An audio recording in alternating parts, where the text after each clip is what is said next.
नमस्कार, आप देख रहे हैं न्यूज़ 9 भारत और मैं हूं आपके साथ अशोक चौहान। देश और दुनिया की तमाम खबरों पर आइए डालते हैं एक नजर।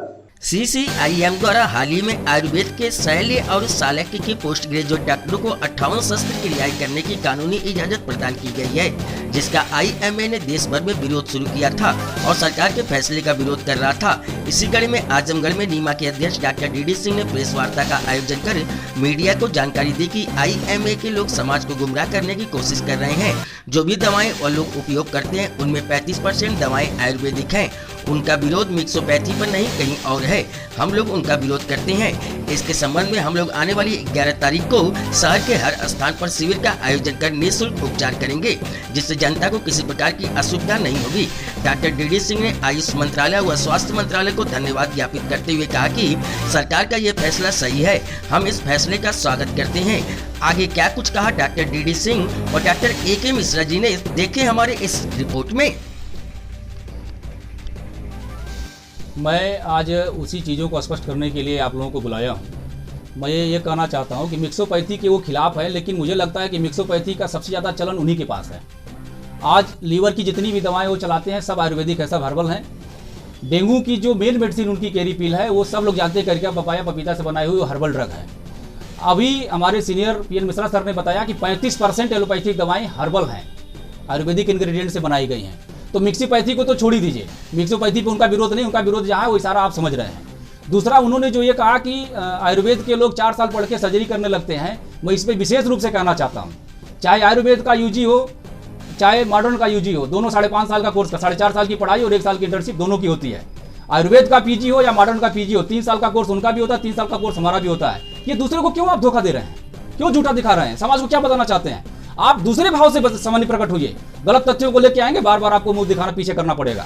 मैं आपको फिर से आगाह कर रहा हूं, सही तथ्य हो तो समाज के सामने आइए, गलत तथ्य लेके मत आइए। मिक्सोपैथी भी आपका फेल है और ये जो साल का प्रकरण आपने दिया वो भी फेल है, आप दोनों प्रकरण में फेल हैं। इसलिए आज प्रेस वार्ता करके आप लोगों के सामने जनता को बताया गया कि वी आर ओबीडियंट, हम समाज के सच्चे प्रहरी हैं। 11 तारीख को हम अपने पूरे संगठन की तरफ से हर जगह पब्लिक की तरफ निःशुल्क चिकित्सा करेंगे, कहीं किसी को कोई दिक्कत नहीं आएगी। हम उनका विरोध करते हैं। जैसे उनको ये लग रहा है कि उनकी मोनोपोली टूट जाएगी, इसीलिए विरोध कर रहे हैं। उनकी मोनोपोली टूट जाएगी, उनको तो लग ही रहा है, उनको दिख रहा है सर।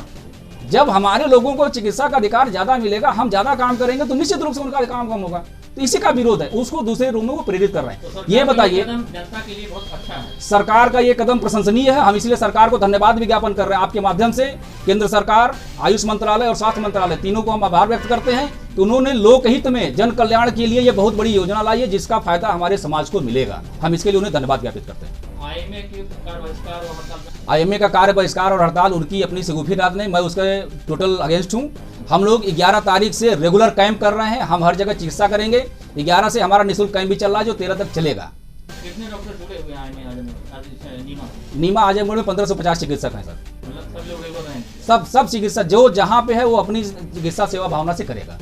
हम पब्लिक के साथ हैं, समाज के साथ हैं, किसी को चिकित्सा में दिक्कत ना हो, इसलिए हम लोग उस दिन मुस्तैदी से डटे रहेंगे।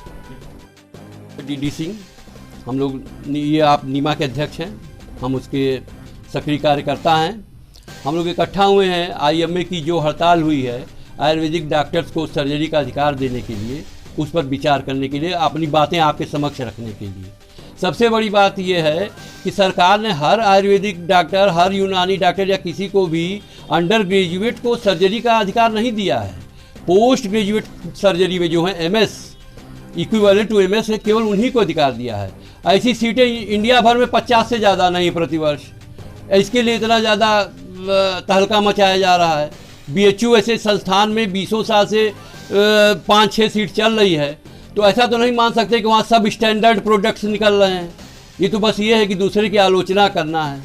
तो हर आयुर्वेदिक डॉक्टर सर्जरी नहीं कर सकता, सरकार ने स्पष्ट कर दिया। दूसरी बात, अब आरोप लगा रहे हैं मिक्सोपैथी का, तो मिक्सोपैथी तो सबसे ज़्यादा एलोपैथिक में यूज हो रही है। अब जैसे कि हमने बताया, आपको दिखाया कि ये एक सबूत दिया है, इसमें लाइकोपिन है, जिंक्सिंग है, कोरियन ड्रग है, कोरियन हर्ब है, अंगूर का बीज है, ये भी हर्ब है, ग्रीन टी एक्सट्रैक्ट, ये भी हर्ब है। तो आपका सारे केमिकल्स पर, सारे साइंटिस्टों के आविष्कार पर, सारी हर्ब्स पर अधिकार करना, ये तो बलात् कब्जा करना है। आयुर्वेद कमज़ोर है, सरकार का संरक्षण नहीं है तो आप लोग उसको दबा रहे हैं। लेकिन आप तो मिक्सोपैथी के शहंशाह हैं। हर जगह देखिए 10-20 दवाओं का नाम हम बता दें, 35% Ayurveda allopathic drugs herbal derivative है। इसका डॉक्यूमेंटेड है, ये कोई भी बॉटनी का स्पेशलिस्ट बता देगा। आयुर्वेदिक मेडिसिनल प्लांट्स का एक्टिव इंग्रेडिएंट पता करके, उसका गुण दोष पता करके, क्या लाभ है क्या हानि है, उसका केमिकली उसको एक्टिव इंग्रेडिएंट को डिराइव कर लिया गया है और अपनी दवा के नाम पर बेच रहे हैं। उनका जैसे ये कहना है अनक्वालिफाइड होते हैं, वो उनके पास कोई डिग्री नहीं, बायोलॉजी तक हाई स्कूल में नहीं पढ़े हैं, वो झोला छाप हैं। हम लोग तो 5 साल पढ़ करके, हाउस जॉब करके, इंटर्नशिप करके, और हमारे बच्चे पीजी करके निकलते हैं। ऐसे हवा में नहीं निकलते हैं। पीजी एंट्रेंस टेस्ट KGMU में हुआ था। ये इसका मार्कशीट दिखवा दें बच्चों की। इस साल KGMU का पीजी एंट्रेंस टेस्ट, जिसमें सर्जरी और सब शामिल है, काय चिकित्सा माने मेडिसिन, ये KGMU में हुआ था। करने कैसे लगेगी? या पीजी को दिया जाएगा तो वैसे तो कर ही रहे हैं, नहीं कर रहे हैं। आजमगढ़ में जो रेगुलर सर्जन है, क्वालिफाइड सर्जन है, जनरल सर्जन, उससे ज़्यादा अनक्वालिफाइड सर्जन कर रहे हैं जो कि हाई स्कूल फेल हैं। वो तो कर ही रहे हैं, उनको तो आप रोक नहीं रहे हैं। वो आपको केस फीडिंग करते हैं, वो अपना केस बिगाड़ के आपके पास लाते हैं, तो उनको आप रोक नहीं रहे हैं। भी सेवा देंगे, हम लोग सरकार के साथ रहेंगे, वो कोई फीस नहीं लेंगे। जितना भी हम लोग सक्षम हैं जनता की सेवा करने में, करते पहले भी करते रहे गांव देहात में, अभी भी उस तरह करते रहेंगे।